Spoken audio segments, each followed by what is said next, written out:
여러분 톨스토이라고 하는 철학자, 이 작가, 이 단편집 있죠.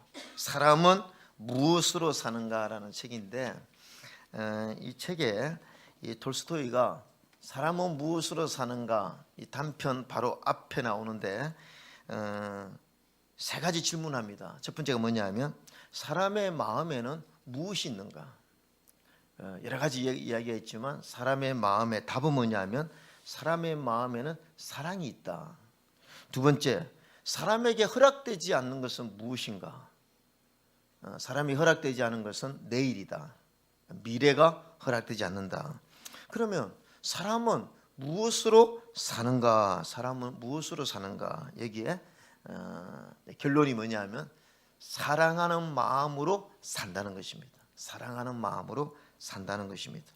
우리도 한번 이런 질문 하면 좋겠습니다. 그리스도인들은 무엇으로 사는가? 그리스도인은 무엇으로 사는가? 여러분 올 2021년 한 해를 돌이켜보면서 여러분의 마음에는 무엇이 있었습니까? 나는 그냥 오직 돈, 물질 이러면 안 되겠죠. 그리스도인은 사람의 마음에는 사랑이 있어야 된다. 또 그리스도인에게 허락되지 않은 것은 무엇입니까? 그렇죠. 내일은 허락되지 않습니다. 그리고 여러분이 질문합니다. 2021년 여러분은 무엇으로 살았습니까? 이런 질문을 하면서 오늘 2021년 이제 마지막 주일입니다. 저는 달력이 있다는 것이 어떤 면에서 참 감사한 것 같아요. 참 좋은 것 같습니다. 왜냐하면 달력은 우리가 마지막이 있다는 것을 항상 깨우쳐 주는 것 같습니다. 우리가 원하든 원하지 않든 항상 우리 인생의 마지막, 한 달의 마지막이 있고 한 해의 마지막이 있듯이 우리 인생은 마지막을 향해서 열심히 지금 다름질하고 있고 그 속에 던져진 우리들은 항상 마지막을 준비해야 한다는 것이죠. 여러분 신약 성경을 읽다 보면요, 이 마지막에 대한 언급이 300회 이상 나옵니다. 그러면 이 종말의 메시지, 종말이 있다, 마지막이 있다가 25번 구절마다 한 번씩 있다는 것은요, 이 25절마다 한 번씩 반복된다는 것은 얼마나 하나님이 우리에게 이 종말의 메시지를 강조했는가를 알 수 있습니다. 마지막이 있다는 것을 기억하고 살아라는 거죠.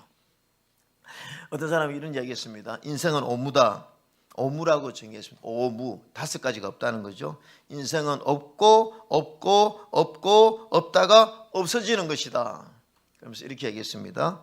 어릴 때는 철없고 젊어서는 정신이 없고 중년이 되면 틈이 없고 늙어지면 형편없다가 죽고 나면 죽어 없어지는 것이다. 이렇게 얘기했습니다.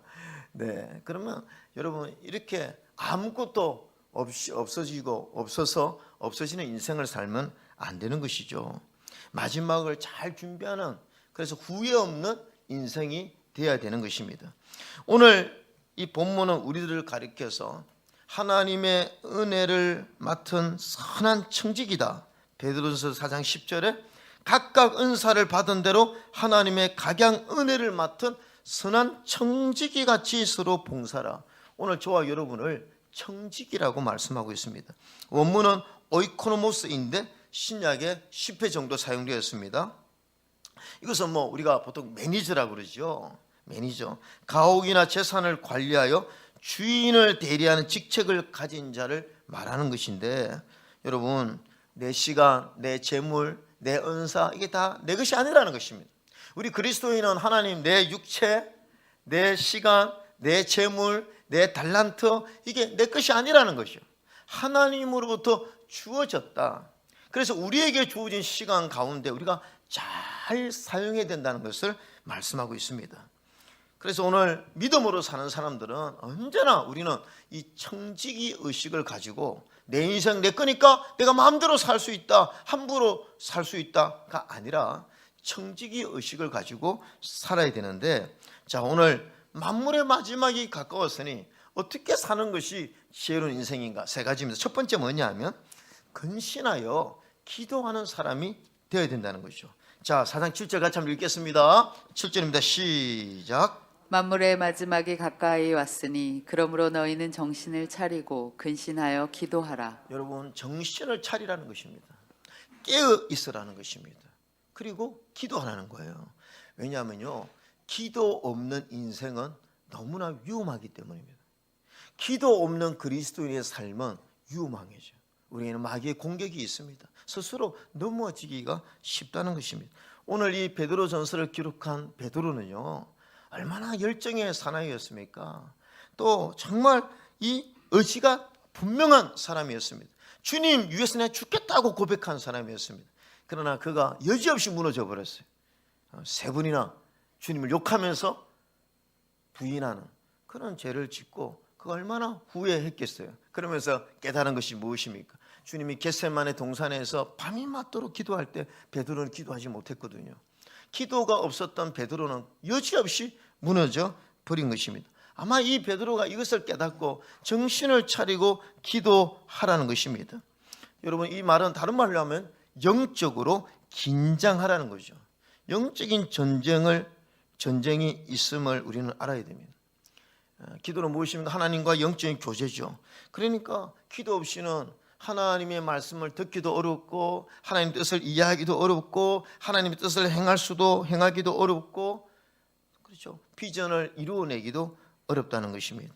그래서 기도는 항상 계속 되어져야 됩니다. 태어날 때도 기도해야 되고요, 문제가 있을 때도 기도해야 되고, 또 응답이 있을 때도 기도해야 되고, 어떤 상황 속에서도 우리는 기도해야 됩니다. 찰스 스탠리 목사님이 기도 응답의 비밀이라는 책에서 이렇게 간증했습니다. 기도는 영적인 전투다. 왜냐하면 이 목사님이 설교 준비하고 그 다음에 연구를 하고 할 때는 괜찮았대요. 뭐 밤을 샐 수도 있는데 이상하게 목사님이 기도만 하면 10분 안에 졸려온 거예요. 기도만 하면 이상하게 졸려온 것입니다. 10분 이상을 기도하기 어려운 것입니다. 이 문제로 이 목사님이 1년 동안 실험하고 하나님께 기도했습니다. 하나님, 왜 나는 이렇게 기도를 하면 10분만 하면 힘들고 졸립니까? 1년 후에 주님께서 이 목사님에게 그 문제의 원인을 보여주셨는데 이겁니다. 사탄은 제가 기도하는 것보다 설교 준비하거나 연구하는 것을 더 원합니다. 이걸 보여주셨다는 거예요. 사탄은 너 설교 준비해, 너 연구해, 그러나 기도는 안 돼. 그만큼 이 사단은 기도하는 것을 싫어하고 기도하는 것을 막는다는 것이죠. 여러분, 마귀는 오늘 우리에게 세속의 기쁨과 또 절망이라는 거물을 쳐서 우리로 하여금 기도하지 못하게 하고 기도를 끊게 만드는 거죠. 요즘 제가 이제 이 아침에 묵상톡에 이 시편을 여러분 매일 한 장씩 이렇게 해서 말씀을 이렇게 전하는데, 제가 다윗의 시를 읽으면서 깨달은 게 하나 있어요. 정말 다윗은 기도의 사람이었구나. 다윗의 시를 보면 얼마나 다윗이 기도하는 사람이었는가를 우리가 알 수가 있죠. 그러니까 다윗의 인생에 굴곡이 많았지만 결국 다윗이 승리하였고 하나님 마음에 합한 사람이 될 수 있었던 것은 그가 기도의 끈을 놓치지 않았다는 것입니다. 어떤 상황에서도 하나님 앞에 기도했다는 것입니다. 요즘 새벽마다 이렇게 보면, 옆에 이렇게 보면 새벽에 꼭 아내가 일어나서 늘 새벽에 보면 기도하는 아내가 막 기도하고 있어요. 저는 또 제 시간에 제가 기도를 하는 것이죠. 여러분, 제가 목회하면서 느낀 것이 있습니다. 항상 느낀 것이 뭐냐면, 제가 스스로 생각할 때 우리 교회가 잘 된다 생각할 때가 있어요. 야, 우리 교회 문제가 없다. 그러면요, 기도가 약해져요. 기도 안 해도 교회가 잘 되니까. 근데 교회가 이렇게 막 코로나라든지 이럴 때는 기도가 절로 나가요. 기도가 절로. 하나님, 이거 어떻게 합니까? 그런데 항상 느끼는 것은 뭐냐면, 여러분, 내가 잘 된다고 생각할 때는 안 될 때가 많고요. 야, 이제 힘들다, 되겠느냐 할 때는요, 잘 될 때가 많습니다. 그 이유를 가만히 보니까요, 위기가 있고 힘들 때는 기도가 많아서 그렇더라고요. 여러분, 설교도 그렇습니다. 한 번씩 느끼는 것인데, 야, 오늘 설교 너무 좋다. 설교, 야, 오늘 이게 누가 이 설교를 이러면서 막 강단에 올라갈 때 신이 날 때가 있어요. 왜냐하면 설교가 아주 문맥이 좋고. 근데요, 그럴 때는요, 이 설교가 잘 안 되고 또 여러분이 은혜를 받지 못하는 같은 느낌이 들 때가 많습니다. 근데 어떨 때는 막 설교를 막 준비하는데 설교 안 될 때 있잖아요. 하나님 오늘 이렇게 설교 이 여러 가지로 이렇게 그럴 때는요 올라오면서 기도가 더 많이 나와요. 하나님 오늘 설교 잘 전달되게 하시고 능력 있게 하시고 성도 은혜 받게 하세요라고 그럴 때 기도가 더 많이 나오지 않습니까? 근데 이상하게요. 그럴 때 진짜 더 능력이 나타날 때가 많습니다. 그래서 저는요 기도는요 우리의 실력보다 하나님이 일하게 하시는 능력인 줄로 믿습니다. 그래서 오늘 우리 삶에 기도가 있어야 된다는 거죠. 두 번째가 뭐냐 하면 마지막이 가까웠으니 서로 사랑하는 사람이 되어야 된다는 것입니다. 자, 4장 8절 9절 한번 읽겠습니다. 8절만 읽겠습니다. 시작. 무엇보다도 뜨겁게 서로 사랑할지니 사랑은 허다한 죄를 덮느니라. 여러분 무엇보다도 뜨겁게 서로 사랑하는 것입니다. 아까 톨스토이가 사람은 무엇으로 사는가? 사랑하는 힘으로 산다는 것이죠. 여러분 하나님은 사랑이십니다. 우리가 서로 사랑을 할 때 하나님이 일하신다는 것을 알아야 돼요. 우리 인생의 최고의 가성비는 사랑하는 삶입니다. 고린도전서 13장에서도요 여러 가지가 있지만 그 중에 최고는 무엇입니까? 사랑이라고 오늘 우리에게 말씀하고 있어요. 마태복음 12장 24장 12절에 보면 불법이 성함으로 많은 사람의 사랑이 식어진다. 여러분 종말에 보면 불법이 있어서 사람들의 이 사랑이 식어진다는 것입니다. 그런데 오늘 이 사랑이 뭐냐? 무엇보다도 열심으로 서로 사랑할지니 사랑은 허다한 죄를 덮는다는 거예요. 다른 말로 하면 허물을 덮어주는 것이 사랑이라는 것입니다. 여러분 얼마나 요즘 이 시대가 다른 사람 특별히 요즘 뭐 선거철이 이제 대선이 얼마 남지 않으니까요. 요즘 이렇게 뉴스를 보면 야, 참 민주당 또 국민의힘 이 대선 후보 서로 간에 막 서로 이런 어떻게 하면 저 사람의 허물을 찾아낼까? 서로 허물, 그 허물을 찾아내면 서로 기뻐하고 즐거워하면서 공격하는 그런 분위기입니다. 또 어쨌든 뭐 대선 후보자들이 이렇게 허물이 많다 보니까 참 이번에 기도를 많이 해야 될 것 같아요. 근데 사랑은 뭐냐? 사람은 다 누구나 허물이 있지만 그 허물 막 끄집어내서 공격하고 무너뜨리는 것이 아니라 사랑은 사람들이 허물이 있어도 덮어주는 것이 사랑이라는 것입니다. 여러분 우리가 부부 사이에도 부모 자녀 간에도 다 허물이 있지 않습니까? 사랑은 뭐냐? 그걸 끄집어내는 게 아니에요. 그냥 덮어주는 게 사랑이라는 것입니다. 이 사람이 얼마나 참 자기를 잘 모르고 다른 사람의 단점만을 잘 보는 그런 우리의 그 재성이 있죠. 그 부부 상담학교 세미나에서 나온 예화인데 한 할아버지가 그 주치의를 찾아가서 이렇게 얘기했다고 합니다. 야, 선생님 요즘 제 아내의 청력이 별로 좋지 않은 것 같으네요. 예전 같지 않아요. 어떻게 하면 되죠? 라고 물어보니까 그 의사가 대답했답니다. 그게 확실하기를 알기를 원한다면 이 테스트를 한번 해보세요. 당신 아내가 부엌에서 반찬을 만들고 있는 동안 그녀로부터 7m 뒤에 떨어져서 질문을 하나 해보세요. 아내가 듣지 못하면 잠깐 더 다가서서 질문해보고 5m, 또 듣지 못한다면 3m 이렇게 가서 질문을 해보시면 아마 당신이 알 수 있을 것입니다. 그래서 할아버지 집에 갔을 때 그 아내가 저녁을 준비하는 걸 보았습니다. 의사가 그랬으니까 7m 뒤에서 물어본 것입니다. 여보, 오늘 저녁 메뉴는 뭐죠? 아내가 대답을 못하는 겁니다. 할아버지는 또 2m 더 5m 앞에서 여보, 오늘 메뉴가 뭐죠? 아무 대답이 없는 거예요. 또 3m 여보, 오늘 저녁 메뉴가 뭐죠? 또 대답이 없어서 1m 앞에 가서 여보, 오늘 저녁 메뉴가 뭐예요? 그러니까 그 할머니가 뒤를 돌아보면서 이놈의 영감, 지금까지 4번씩이나 닭도리탕이라고 했잖아요. 그랬다는 본인이 못 듣는 거예요. 본인이. 우스갯소리지만요, 이럴 때가 많습니다. 다 사람들은 그 사람이 문제로 생각하는데 가만히 보면 내가 문제일 때가 참 많아요. 그러니까 사랑은 뭐냐? 덮어주는 인생이 더 지혜로운 인생이라는 것입니다. 내가 더 문제가 많은데 왜 다른 사람을 자꾸 공격하고 그럴 필요가 없다는 거죠. 여러분 예수님은 마음과 뜻과 목숨과 정성을 다하여 하나님을 사랑하라. 그런데 여러분, 하나님을 사랑하는 것 가지고는 되지 않죠. 내 이웃을 내 몸처럼 사랑해야 됩니다. 우리가 보통 하나님을 사랑한다 하지만 이웃을 내 몸처럼 사랑하는 부분에는 굉장히 소홀히 하기 쉽습니다. 여러분, 주의 몸된 교회가 어떻게 하면 부흥되는 줄 아십니까?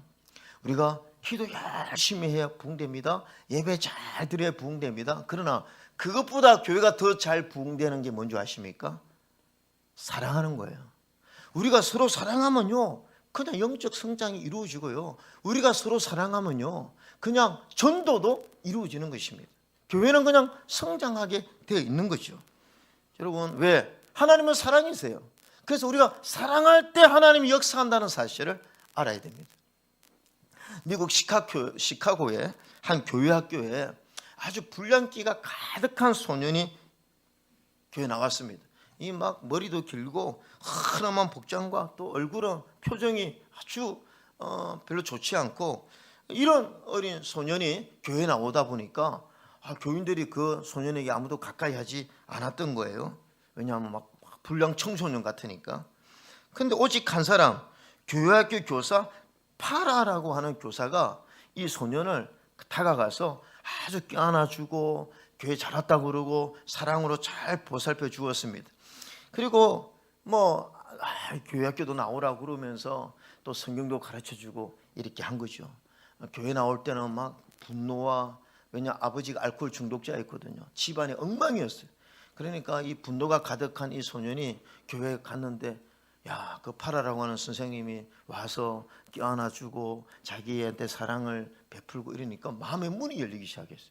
그래서 그 선생님부터 공부도, 성경 공부도 하고 이렇게 하는데, 이 소년의 이름이 바로 사진입니다. 바로 이 드와이트 무디입니다. 드와이트 무디. 여러분, 이 무디는요, 세계적인 부흥 강사가 되지 않았습니까? 그래서 수백만 명, 여러분 수십만 명이 아니라 수백만 명의 영혼을 하나님 앞에 돌아오게 한 위대한 전도자였습니다. 여러분, 이 무디가 교회 갔는데 아무도 그를 관심을 주지 않았다면 그 어떻게 이렇게 하나님의 일꾼이 될 수 있었을까요? 그 따뜻한 사랑의 마음을 가진 교사 한 사람의 정성이 이런 놀라운 일을 하게 했다는 것입니다. 그래서요, 우리가 사랑하는 삶이 얼마나 중요한지 몰라요. 우리가 서로 사랑을 베풀고 살 때 하나님이 거기에 역사하는 줄 믿으시면 아멘 합시다. 저는 우리 하나일교회도 마찬가지예요. 우리 하나일교회 이렇게 그래도 감사하고 성장하고 부흥하는 것은 따뜻한 분들이 많기 때문에 그렇다 저는 생각해요. 사랑하는 그런 삶이 있는 자가 많기 때문에 그렇다고 생각합니다. 오늘 사랑은 또 뭐냐? 자, 대접하는 것이라고 있습니다. 대접하는 것. 마태복음 7장 12절에서도 무엇이든지 남에게 대접을 받고자 하는 대로 너희도 남을 대접하라. 이것이 율법이요 선지자니라 그랬습니다. 사랑으로 대접하는 거죠. 사랑은 주상적인 것이 아닙니다. 내가 대접을 받고자 하는 대로 남을 대접하라는 것이요. 저는요, 우리 교회 찾아오신 목사님들 또 선교사님들 다 참 대접하기를 저는 기뻐합니다. 제가 말씀을 드렸죠. 저는 제가 신학교 때 교수님들의 강의를 들으면서 우리 엄은식 교수님의 그 강의가 굉장히 도전이 됐어요. 저희들한테 그랬어요. 니네들은 신학 공부 열심히 하려고 하지 마라. 그런다 목회 잘하는 거 아니다. 너무 A 학점 받으려고 하지 마라. 내가 목회 잘하는 비결을 하나 가르친다 그러시더라고요, 교수님이. 그 목회 잘하는 비결이 뭐냐? 친구들에게 짜장면을 많이 사주라는 거예요. 항상 친구들에게 짜장면을 사주라는 거죠. 그러면서 하는 말이, 니네들 친구 중에는 아주 훌륭한 목사님들이 많이 앞으로 나타날 텐데 그 친구들에게 짜장면을 많이 사주면 그 친구가 너 목회를 도와줄 거다 그러는 거예요. 그 친구가 목회지를 소개해주고 너가 개척할 때 그 친구가 목회를 도와준다는 거죠. 그래서 공부 열심히 하려고 하지 말고 하여튼 좀 기도 많이 하고 실력 있는 친구들에게 짜장면을 많이 사주라 그러더라고요. 제가 아멘했습니다. 저도 그 말이 맞는 것 같아요. 우리가 남을 잘 대접하고 섬기면요, 또 나도 하나님의 축복을 받는 것 같아요. 여러분, 우리 하나님교회 성도들은 대접의 은사가 있기를 주의 이름으로 축원합니다. 대접하는 교회가 돼요. 그 하나님이 기뻐하신다는 거.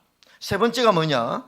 세 번째는 뭐냐 하면 서로 봉사하는 자가 되어야 된다는 것입니다. 자, 4장 10절 다시 한번 읽겠습니다. 4장 10절 시작. 각각 은사를 받은 대로 하나님의 여러 가지 은혜를 맡은 선한 청지기 같이 서로 봉사하라. 예, 우리는 모두요. 더 구체적으로 말씀드리면 주의 몸된 교회 청지기들입니다. 주님의 몸된 교회, 하나님의 집을 섬겨야 될 영적 의무와 책임감이 있는 것입니다. 여러분, 하나님이 이 청지기 사역을 잘 감당하도록 우리에게 달란트를 주셨다는 거죠. 하나님 우리에게 주셨다. 각양 달란트를 저와 여러분에게 은사를 허락해 주셨다는 것입니다. 그 은사를 잘 활용하는 것이 지혜로운 인생이고 마지막을 잘 준비하는 인생이라는, 우리 주님이 달란트 비유해서 땅에 묻어둔 아무것도 사용하지 않은 그 달란트 가진 자를 책망하지 않았습니까?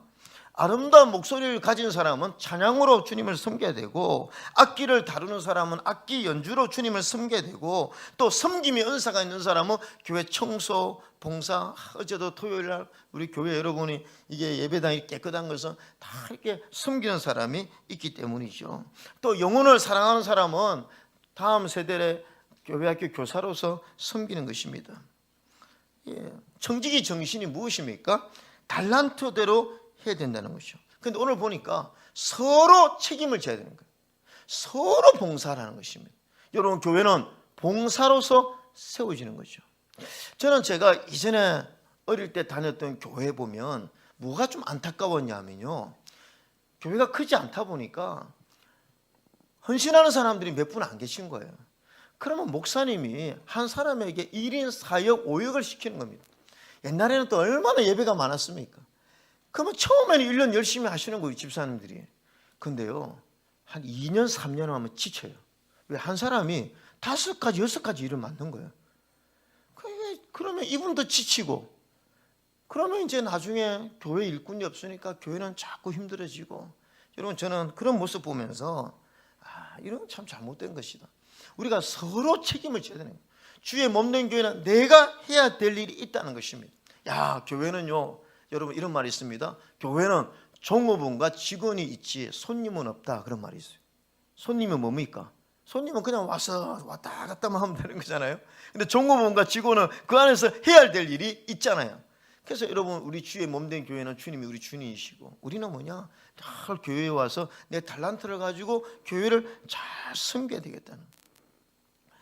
제가 목회 매뉴얼이 있습니까라는 책에도 그 예화를 썼듯이요, 저는 제가 청소년 때 수련회를 막 산에, 우리 목사님이 또 그런 부분에 아주 은사가 있어서 우리 김우현 목사님이시라고, 그 목사님과 함께 학생들이 막 청년들이 산에 이렇게 수련회를 많이 갔는데, 그때는 어떻게 했습니까? 산에다가 야영 텐트를 치고 수련을 했습니다. 3박 4일 이렇게.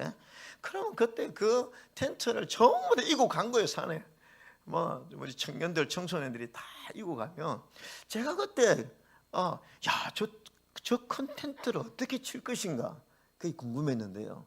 야, 우리 목사님이 딱 우리 그 주일학교 아이들도요, 전부 다 하나씩 자리를 주는 거죠. 너는 저기 서 있어, 너는 저기 서 있어. 텐트를 딱 쳐놓고 이렇게 눕혀놓고 어린 아이들도 다 그 자리에 다 가게 만드는 거예요. 그러면 제일 힘이 있는 청년 2명이 텐트 밑으로 기어 들어가는 겁니다. 볼대 하나를 들고. 그러면 이제 그 볼대라고 그러죠. 그리고 학생들이 다 자기 위치에서 볼대 하나 가지고 있고, 주일학교 아이들은 그 끈 있잖아요, 노끈, 그걸 붙들고 있어요. 그럼 영차 하면요, 그게 막 텐트가 착착착착 올라가면서요, 이게 텐트가 완벽하게 쳐지더라고요. 그래서 제가 그때 저렇게 텐트가 쳐지는구나. 그런데 여러분, 제가 드리고 싶은 말씀은 주일학교 아이 하나의 역할도 크더라고요. 그 아이가 끈 하나를 잡아주니까 그게 가능한 거예요. 저는요, 그걸 보면서 교회는요, 여러분, 다 한 사람 한 사람 역할이 얼마나 중요한지 몰라요. 내가 작은 달란트 하나를 갖고 있으면 끈 하나는 그래도 붙들고 있어요. 그것도 교회를 세우는데 얼마나 쓰임 받는지 몰라요. 그러니까 우리가 서로 봉사해야 되는 것입니다. 그러나 달란트대로, 여러분, 아인슈타인은 그 조국 이스라엘부터 대통령직을 제의받았습니다. 국회는 만장일치로 당신을 이스라엘 초대 대통령으로 추대했습니다. 조국을 위해 봉사해 주십시오. 이때 아인슈타인이 이런 말을 했습니다. 대통령을 하겠다는 사람은 많습니다. 그러나 물리학을 가르칠 사람은 많지 않습니다. 나는 그냥 물리학을 가르치겠습니다. 이스라엘의 벤구리온이 어느 날 갑자기 수상직을 사임했을 때 기자들이 이유를 물어봤습니다. 그때 그의 대답은 간단했습니다. 이제 나는 키부츠 땅콩밭으로 가야 합니다. 수상은 누구나 할 수 있어요. 그러나 땅콩 농사는 아무나 지을 수 있는 것이 아닙니다. 참 그렇지 않습니까? 내가 할 수 있는 나만의 은사와 달란트가 있다면 그것으로 우리가 주님을 섬기면 되는 것이죠. 여러분, 칼빈이 말했습니다. 어머니를 섬기듯 교회를 섬기지 않으면 하나님을 아버지라 부를 자격이 없다.